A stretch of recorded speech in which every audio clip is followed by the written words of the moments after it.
વિષય પર્યાવરણ પાઠ 9 ચઢીએ ઊંચા ચઢાણ. આજે આપણે આ પાઠ વિશેની થોડી માહિતી મેળવીએ, જેમાં આપણે પર્વતારોહણ વિશેની રસપ્રદ વાતોની આપણે આજે વાત કરીશું. તો અહીંયા ભારતની સૌથી મોટી સંસ્થા નહેરુ પર્વતારોહણ સંસ્થા ક્યાં આવેલી છે તેના વિશેની આજે આપણે થોડી ચર્ચા કરીએ. અહીંયા મેં એક ભારતનો નકશો તમને બતાવેલો છે. એ નકશાની અંદર તમે અહીંયા જે પીળો ભાગ કરીને બતાવેલો છે તે છે ઉત્તરાખંડ.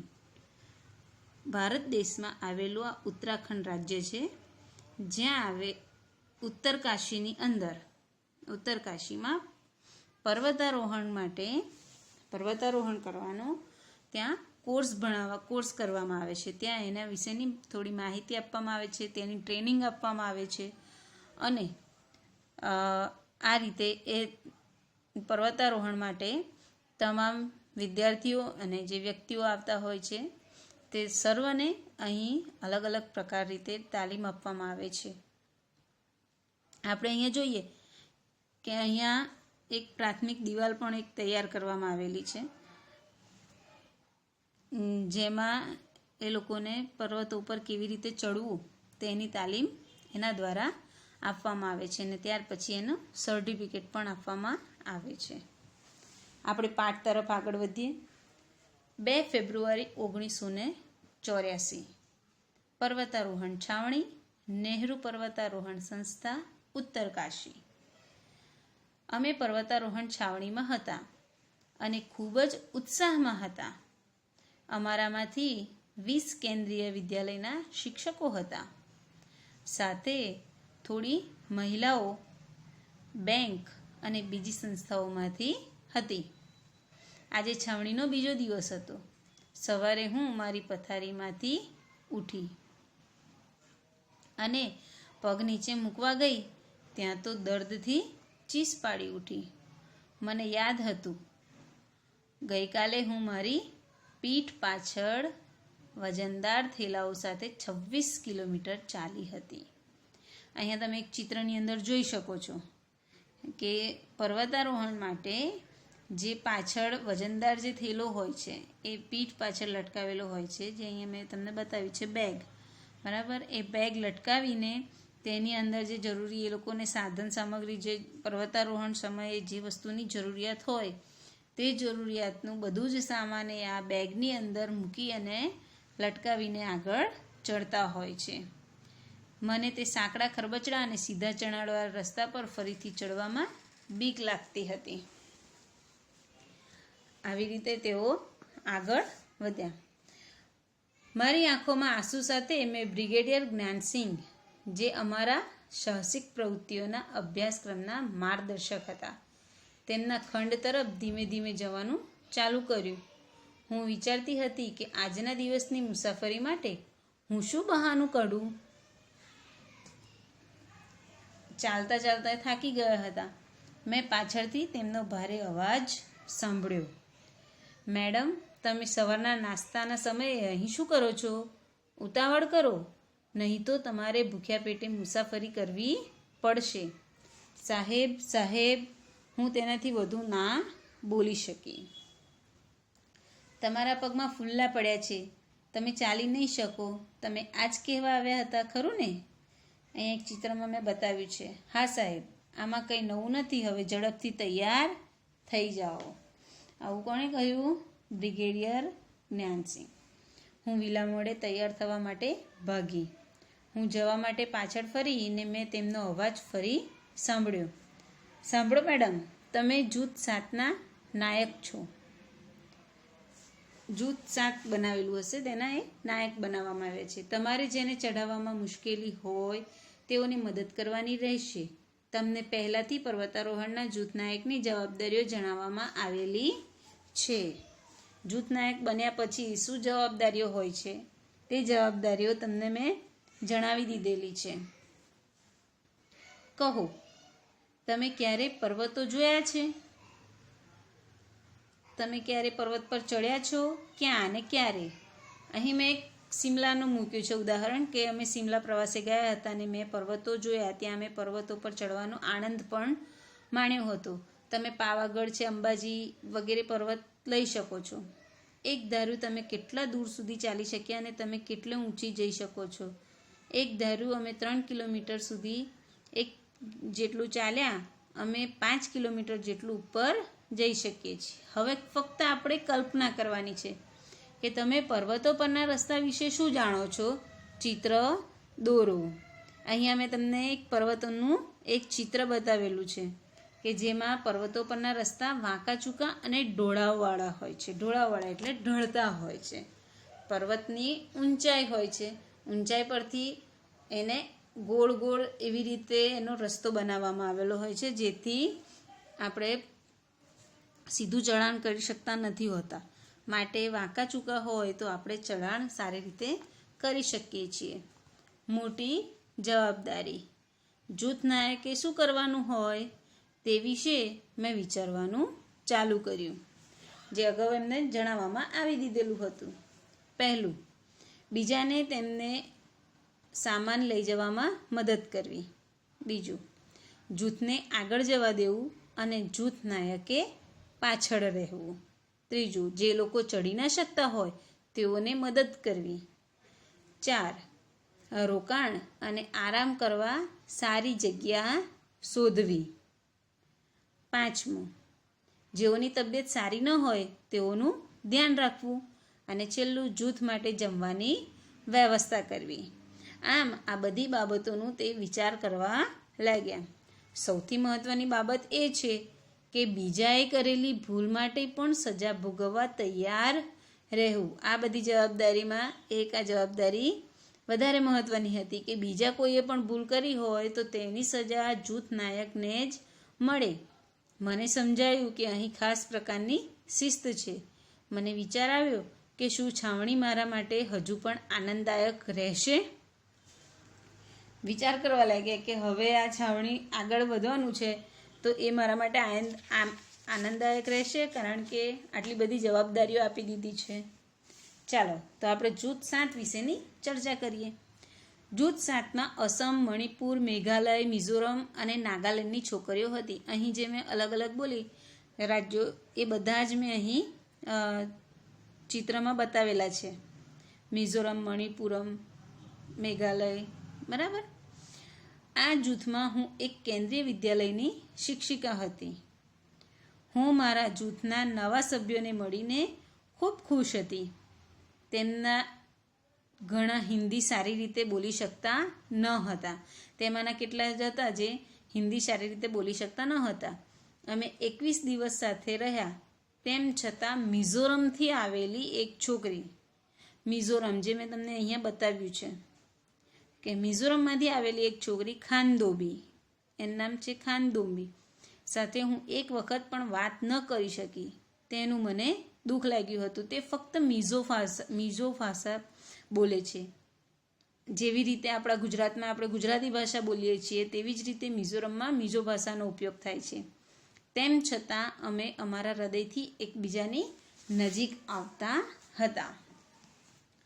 અલગ અલગ રાજ્યમાં અલગ અલગ ભાષા બોલાતી હોય છે. તેવી જ રીતે અહીંયા મિઝો ભાષામાં જે બોલતી હતી તે ખબર પડતી ન હતી, પણ તેઓ હૃદયથી એકબીજાની સાથે જોડાયેલા હતા. કહો, તમારા વિચારે જૂથ નાયકની જવાબદારી શું હોય છે? જૂથ નાયક બન્યા તો હવે તેમની જવાબદારી કઈ કઈ? તો જવાબમાં આપણે કહી શકીએ કે જૂથના દરેક સભ્યોની સંભાળ રાખવી, બધામાં શિસ્ત જાળવવી, બધા સભ્યોને સાચા માર્ગ પર જવા માટે માર્ગદર્શન આપવું, કયા રસ્તેથી આપણે કેવી રીતે જવું છે તેનું સાચું માર્ગદર્શન પણ આપવું. તમને આવી કોઈ છાવણીના નાયક બનાવવામાં આવે તો તમે શું કરશો? આવું જવાબદારીભર્યું કામ મને સોંપવામાં આવે તો હું આનંદપૂર્વક અને પૂરી જવાબદારી સાથે તે કામને નિભાવું. તમને પણ કોઈ કામ આપવામાં આવે તો તમે પણ કરી લો છો ને ઘરનું. તેવી જ રીતે તમારા વર્ગમાં મોનિટરને શું શું કરવાનું હોય છે?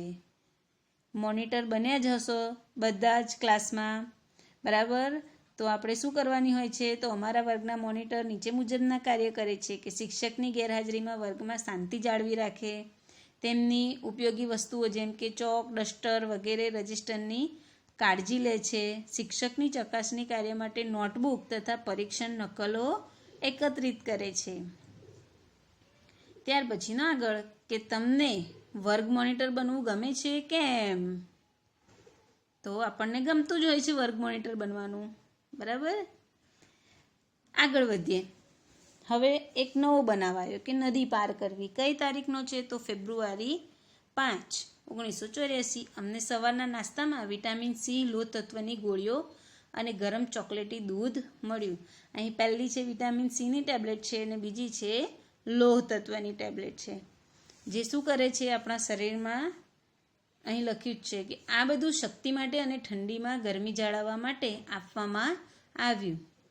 આ બધી વસ્તુઓ શરીરમાં શક્તિ મળી રહે તે માટે આપવામાં આવતી હોય છે. તે ઉપરાંત તેઓની રોજ સવારે તબીબી તપાસ કરવામાં આવતી હોય છે.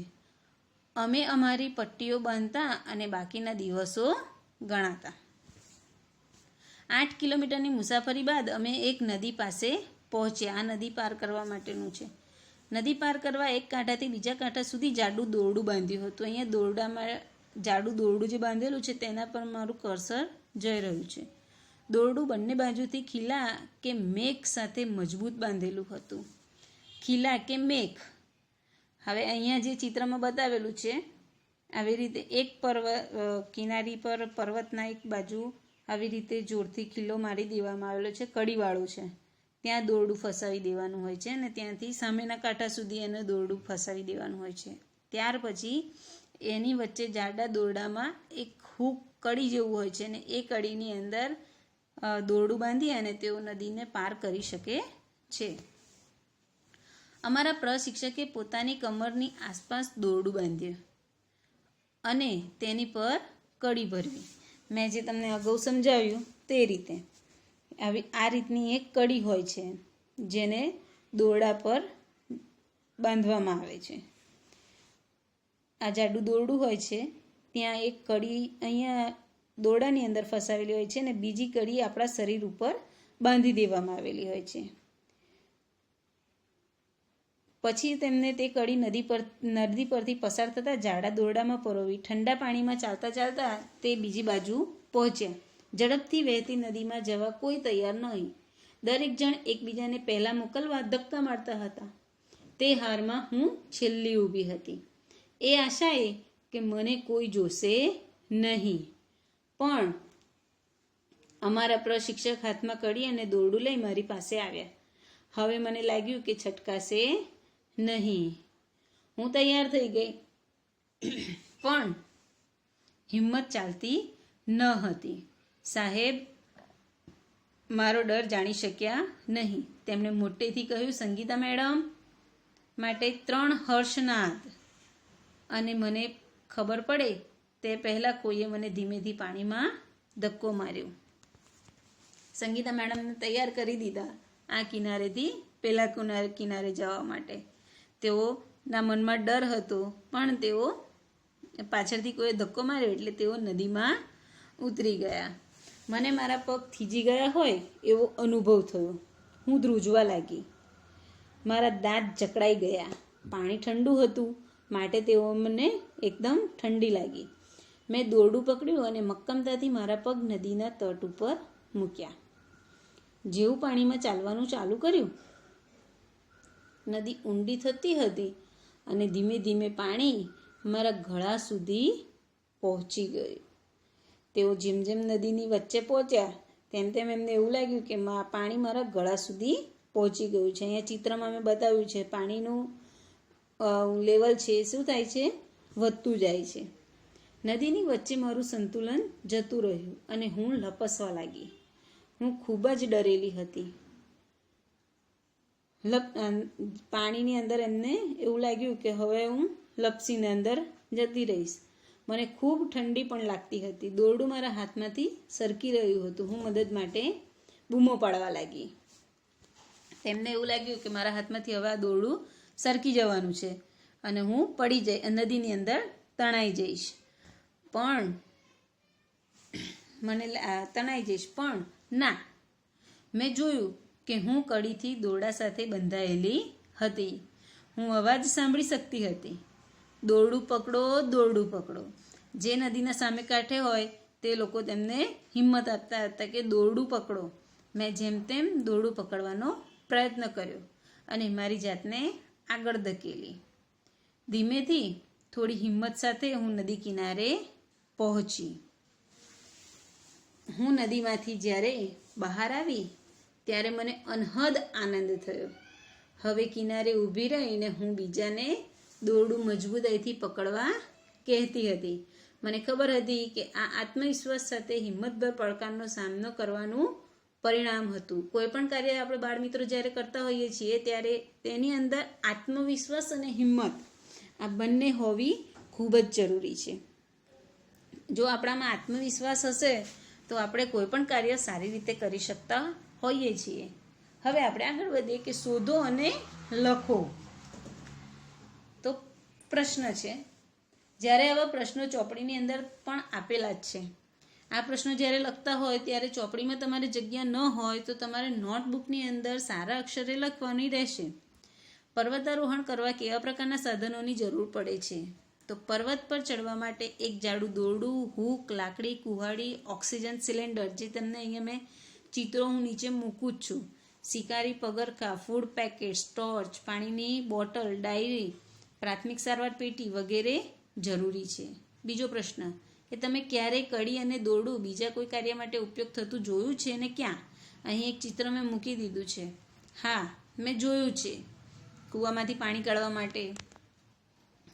અને આ બીજું એક ચિત્ર છે, ત્યાં જો હેલિકોપ્ટર દ્વારા ઘણીવાર લોકોને બચાવવા માટે હૂક અને દોરડાનો ઉપયોગ થાય છે. બીજું, જો તમારે પર્વત પરની નદી પાર કરવી હોય તો તમે બીજા કયા ઉપાયો કરી શકશો? દોરડું બાંધીને એક જગ્યાએથી બીજી જગ્યાએ જવું જરૂરી નથી. આપણે શું કરીશું? નદી પર બાંધેલા બ્રિજ ઉપરથી જઈ શકશું અથવા બોટનો ઉપયોગ કરીને પણ પર્વતમાં કોઈ નદી પાર કરી શકીએ છીએ. શા માટે પર્વતો પર આપણે વધારે શક્તિની જરૂર પડે? તો જ્યારે આપણે પર્વત પર ચડીએ છીએ ત્યારે આપણે ગુરુત્વાકર્ષણ બળની વિરુદ્ધમાં બળ કરવું પડે છે, એટલે આપણને વધારે શક્તિની જરૂર પડે છે. ગુરુત્વાકર્ષણ બળ એટલે ઉપરથી સીધું ડાયરેક્ટ ક્યાંય જાય? નીચે. પણ જ્યારે આપણે ક્યાં ચડવાનું છે? ઉપર ચઢાણ ચડવાનું છે. બરાબર છે? જ્યારે આપણે સીધું ચઢાણ ચડીએ ત્યારે આપણે વધારે શક્તિની જરૂર પડે છે. 10 ફેબ્રુઆરી 1984 ખડક ઉપર ચડવું. અમારે ટેકરા ગામ પહોંચવા 15 કિલોમીટર ચાલવાનું હતું. તે ગામ 1600 મીટરની ઊંચાઈએ હતું. અમારી પીઠ પર લટકાવેલા થેલા, અમારે જરૂરી બધી વસ્તુઓ જેવી કે એની અંદર દોરડું, કડી, પ્લાસ્ટિક સીટ, ડાયરી, રૂમાલ, સાબુ, કોટ, સિસોટી, ગ્લુકોઝ, ગોળ, ચણા અને બીજો નાસ્તો, પડીકા વગેરે અંદર હતું. અમે પગથિયા જેવા ખેતરમાં ફળો અને શાકભાજી વાવેલા જોઈ શકતા હતા. અહીં તમને એક ચિત્ર બતાવ્યું છે પગથિયાવાળા ખેતરોનું. પર્વતો જ્યાં આવેલા હોય છે, પર્વતો અને ખડકો, ત્યાં ખેતી કરવામાં આવે ત્યાં એ લોકો પગથિયાવાળી જમીન બનાવતા હોય છે. કેમ? કારણ કે જ્યારે પાણી જ્યારે એ મૂકવામાં આવે ત્યારે સીધું પાણીથી એની આખી જમીન ધોવાઈ જાય નહીં. પાણી રેડવાથી શું થાય? જમીન ઢાળ હોવાથી બધી જમીન માટીનું ધોવાણ થઈ જાય છે. જ્યારે પગથિયા હોય તો ધોવાણ થતું અટકે છે. અને પર્વતો પર ચાની ખેતી સૌથી વધારે થતી હોય છે. અમે કર્નલ રામસિંહ 90 મીટરની ઊંચાઈએ સપાટ ખડક ઉપર ખીલા અને દોરડા સાથે ઊભેલા જોયા. અમને પહેલાં ખડકનું સાવધાનીપૂર્વક અવલોકન કરવામાં આવ્યું અને જ્યાં અમે અમારા હાથ અને પગ મૂકી શકીએ તે જગ્યાઓ ઓળખવા કહેવામાં આવ્યું. આજે હું પીછેહટ કરવાની નથી. હું હારમાં પ્રથમ જ ઊભી રહીશ. નદીનું પાર કરવાનું હતું ત્યારે પાછળ હતા, પણ હવે એમનામાં આત્મવિશ્વાસ આવી ગયો છે, માટે તેઓ આગળ હતા. અમારા પ્રશિક્ષકે પોતાની કમરથી આજુબાજુ દોરડું બાંધ્યું, કડી બાંધી અને લટકેલું જાડું દોરડું પકડ્યું. તેઓએ દોડતા હોય તેમ ચડવાનું ચાલુ કર્યું. મેં પણ મારી કડી બાંધી, પણ જેવું મેં મારું પહેલું ડગ ભર્યું ને હું લપસી પડી અને ત્યાં દોરડાથી હિંચકા ખાવા લાગી. જ્યારે પર્વતો ચડતા હોઈએ છીએ ત્યારે આપણે જે ચઢાણ ચડવાનું છે તો એ ચઢાણ ચડતી વખતે આપણું શરીર 90 અંશના ખૂણે રાખવું પડે છે. એ મેં સાંભળ્યું હતું. તમારી પીઠ સીધી રાખો, વાળશો નહીં. અહીંયા મેં ઉપર એક ચિત્ર બતાવ્યું હતું તમને. એમાં 90 અંશનો ખૂણો બને છે. આપણે ગણિતમાં ભણતા હોઈએ છીએ, બરાબર. કમર આપણે સીધી રાખવાની છે, વાળવાની નથી. તે ધ્યાન રાખી મેં અનુભવ્યું કે ખડક સપાટ જમીન જેવા છે અને ચડવાનું ચાલુ કર્યું. પછી જ્યારે નીચે ઉતરવાનું હતું તેમાં દોરડાનો ખાસ પ્રકારે ઉપયોગ થાય છે, જેને રેપલિંગ કહેવામાં આવે છે. મેં તે ડર રાખ્યા વગર કર્યું. જે નીચે ઉતરતી વખતે એક ખાસ પ્રકારનો દોરડાનો ઉપયોગ કરવામાં આવે છે, અને એ જે દોરડાનો ખાસ પ્રકારનો ઉપયોગ કરવામાં આવે છે તેને રેપલિંગ કહેવાય છે.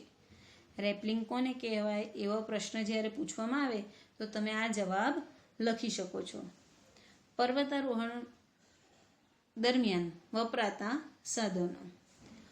પર્વતારોહણ કરતી વખતે હેલ્મેટ છે, બૂટ છે, સ્ટીક હોય છે. બરફની અંદર જવાનું હોય તો એમાં બરફ કઈ બાજુ પોલું છે, ક્યાં બરફ મજબૂત છે, દોરડાઓ છે, હૂક હોય છે.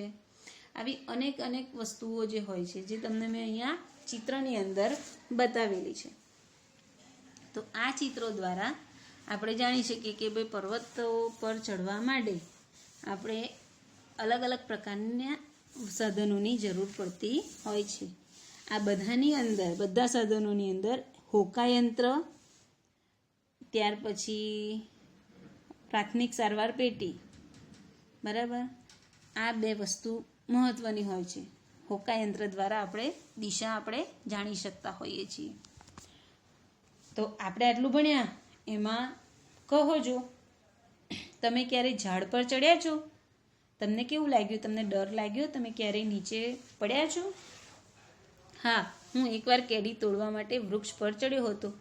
શરૂઆતમાં મને થોડો ડર પણ લાગ્યો હતો.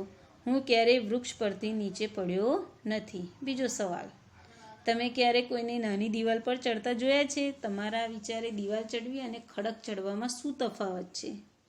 દિવાલો ખૂબ ઊંચી નથી હોતી, જ્યારે પર્વતો ખૂબ ઊંચા હોય છે, અને દિવાલ એકદમ સીધી હોય છે, જ્યારે ખડકો ઢળાણવાળા હોય છે. ફેબ્રુઆરી 14 તારીખનો એક રમૂજી બનાવ હતો. સાંજ હતી. ખાંદોબીને ભૂખ લાગી હતી. અમારી પાસે કંઈ જ ખાવાનું ન હતું. તે વાડ કૂદી ને ખેતરમાં ગઈ. નાસ્તો બધો પૂરો થઈ ગયો હતો, માટે હવે શું કરવું? તો તેણે ઝડપથી 2 મોટી કાકડી તોડી અને પછી આવી. તરત જ એક સ્ત્રી પાછળથી આવી અને એની બેગને પકડી પાડી. ખાંદોબીને પોતાની ભાષામાં કંઈ કહેવા લાગી. અમે તે શું કહી રહી છે તે સમજી શકતા ન હતા. ખાંદોબી તેને મિર્જો ભાષામાં સમજવાનો પ્રયત્ન કરતી હતી, જે અમે પણ સમજી શકતા ન હતા. મેં હિન્દીમાં સમજાવવા પ્રયત્ન કર્યો, પરંતુ બંનેમાંથી એક પણ ભાષા તે સ્ત્રી સમજતી ન હતી. ન તો હિન્દી કે ન તો મિઝો. બંનેમાંથી એક પણ ભાષા તે સ્ત્રીને ખબર પડતી ન હતી. અંતે મેં મારા હાથ જોડી અને માફી માંગી. એટલામાં અમારું જૂથ અમારાથી ખૂબ જ દૂર જતું રહ્યું. અંધારું થઈ ગયું હતું. મને લાગ્યું અમે રસ્તો ભૂલી ગયા છીએ.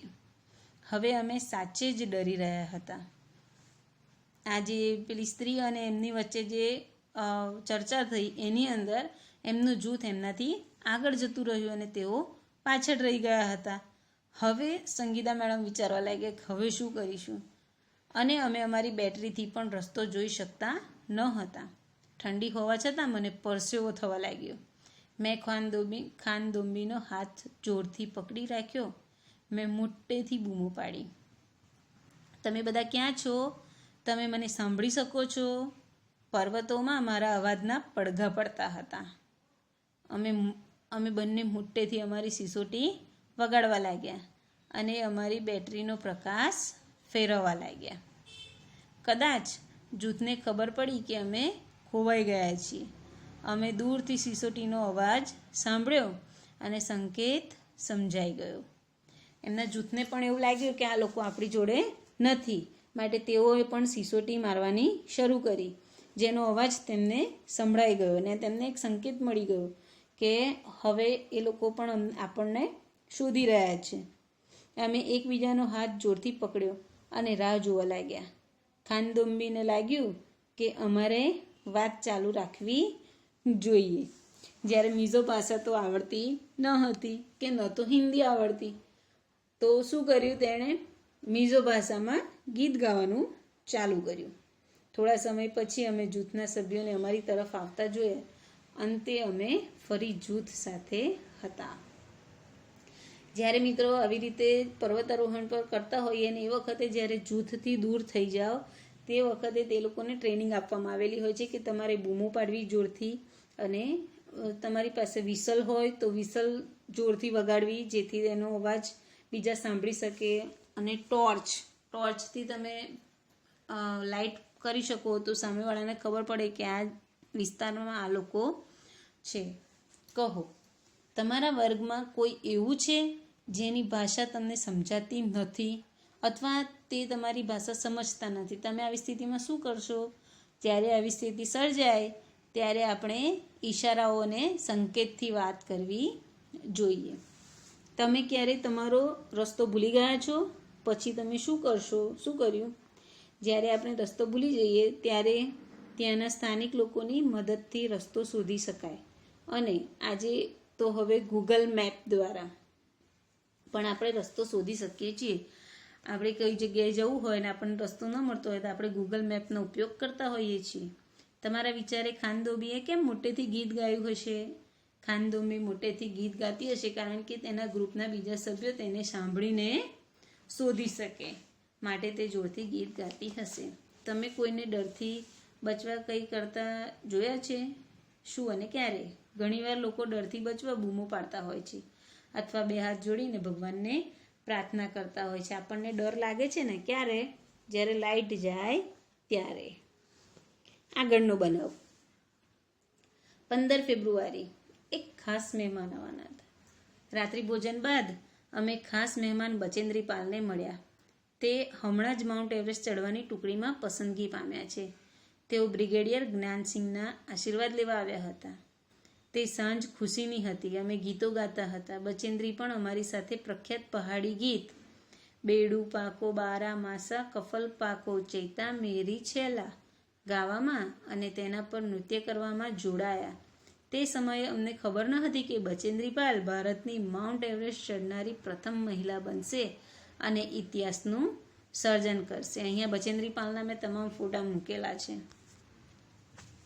અમે ફેબ્રુઆરી 18 તારીખ આવી. બરફમાં છાવણી. અમે 2134 મીટરની ઊંચાઈએ ઊભા હતા.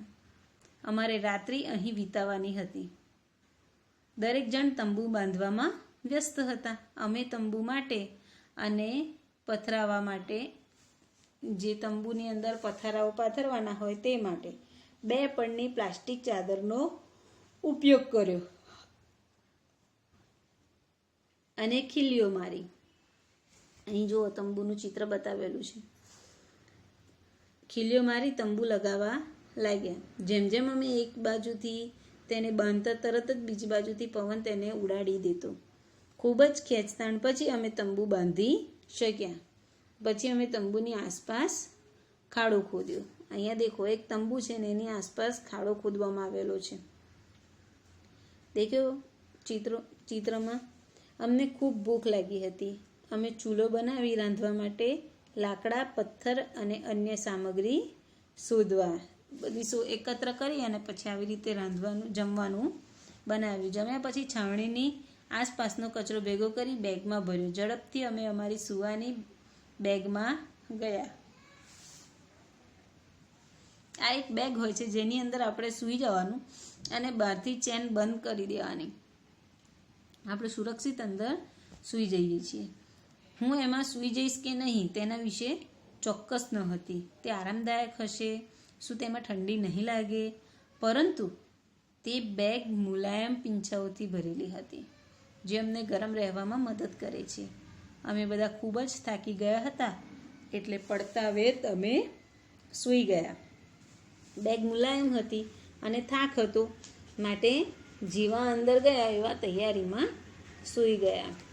સવારે અમે ઉઠ્યા અને જોયું તો બરફ પડતો હતો.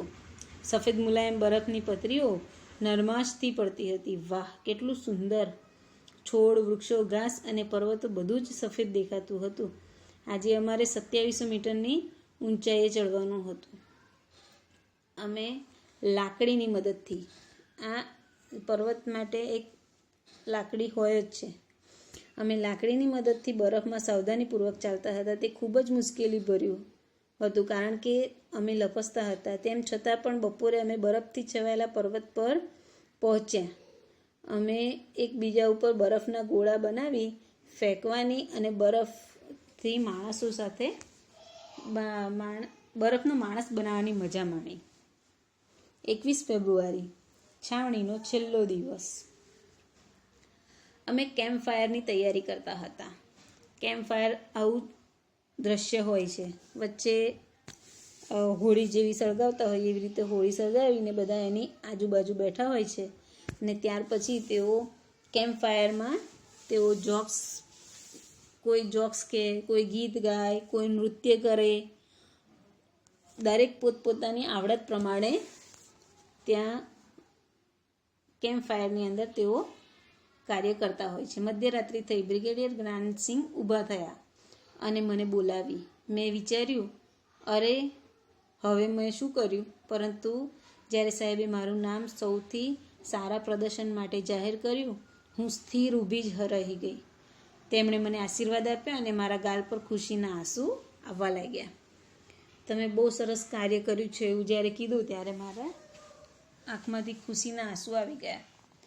તો હવે આપણે થોડી ચર્ચા કરીએ. તમારા મતે તંબુની આજુબાજુ ખાડો કેમ ખોદવામાં આવ્યો? મેં અગાઉ ચિત્રમાં તમને બતાવ્યું હતું. તો સાપ કે બીજા જીવજંતુ તંબુની અંદર ન આવી શકે એટલા માટે તંબુની આજુબાજુ ખાડો ખોદવામાં આવ્યો હશે. પર્વતારોહણ સિવાય બીજી કઈ પ્રવૃત્તિઓ સાહસિક ગણી શકાય અને કેમ? તો પર્વતારોહણ સિવાય રિવર રાફ્ટિંગ, નદીની અંદર આ રીતે જવું, સ્કૂબા ડ્રાઇવિંગ, દરિયાની અંદર પેરાગ્લાઇડિંગ વગેરે સાહસિક પ્રવૃત્તિ ગણી શકાય કારણ કે તેમાં આપણે ઊંચાઈ અથવા પાણીના ડરનો સામનો કરવો પડે છે. આગળનો પ્રશ્ન. કલ્પના કરો અને લખો. તમે પર્વત ઉપર છો. તમે ત્યાં કેવો અનુભવ કરો છો? તમે શું જોઈ શકો છો? તમે ત્યાં શું કરવું પસંદ છે? કલ્પના જ કરવાની છે. પર્વત પરથી આપણે ઘાસથી છવાયેલી ઊંચી ઊંચી ટેકરીઓ, વૃક્ષો, જંગલો, નીલા રંગનું આકાશ અને ઊંડી ઊંડી ખીણો જોઈ શકીએ છીએ. પર્વતની ટોચ પર એકલા. પર્વતમાં રહેતી 12 વર્ષની છોકરી શાળાની પિકનિકમાં બહાર આવી. તેણે તેના મિત્રો સાથે 4000 મીટર પર્વતની ટેકરી પર ચઢાણ કર્યું. છોકરીઓએ આ સાહસ મજા માટે કર્યું.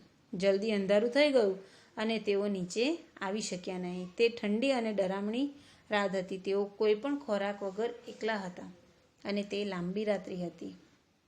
બચેન્દ્રી પાલ ઉત્તરાખંડના ગઢવાલ વિસ્તારના નાકુરી ગામમાં મોટા થયા હતા.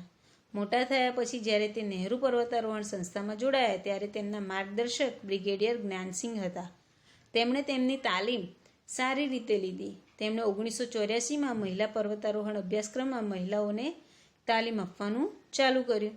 બચેન્દ્રી માઉન્ટ એવરેસ્ટ ચડનાર ટુકડીના સભ્ય તરીકે પસંદગી પામ્યા.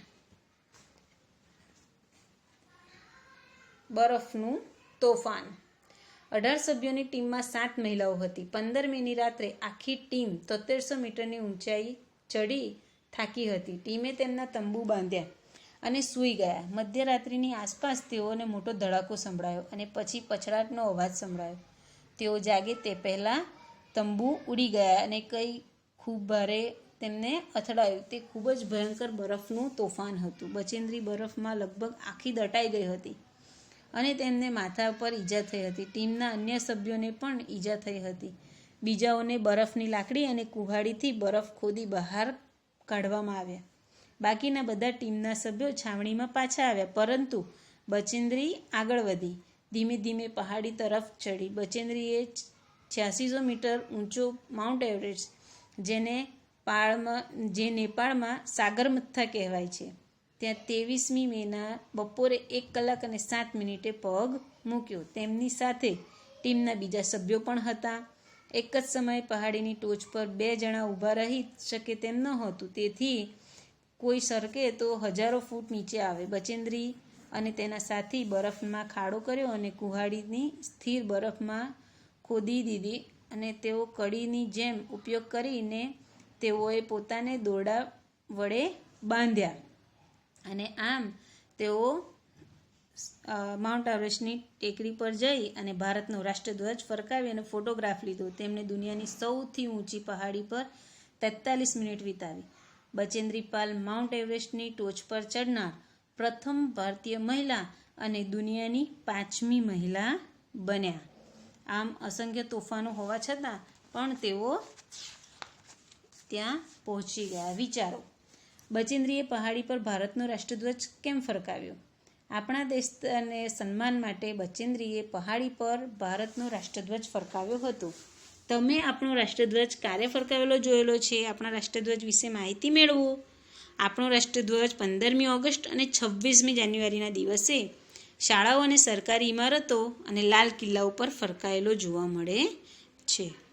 તમે કોઈ બીજા દેશનો રાષ્ટ્રધ્વજ જોયો છે? ક્યાં? હા, મેં ઘણા બધા દેશના રાષ્ટ્રધ્વજ જોયા છે, ટીવીમાં, પુસ્તકોમાં અને ઇન્ટરનેટ પર. તો વિદ્યાર્થી મિત્રો, આ રીતે આપણે આપણો પાઠ અહીંયા પૂરો થાય છે. તમને જે અંદર સવાલોના જવાબો આપ્યા હતા તે તમારે લખી દેવાના રહેશે. તમે મારા વિડીયોને જોયું તે બદલ તમને તમારો ખૂબ ખૂબ આભાર. જો મારો વિડીયો ગમ્યો હોય તો મારી ચેનલને લાઈક કરો, શેર કરો અને સબસ્ક્રાઈબ કરો. Thank you.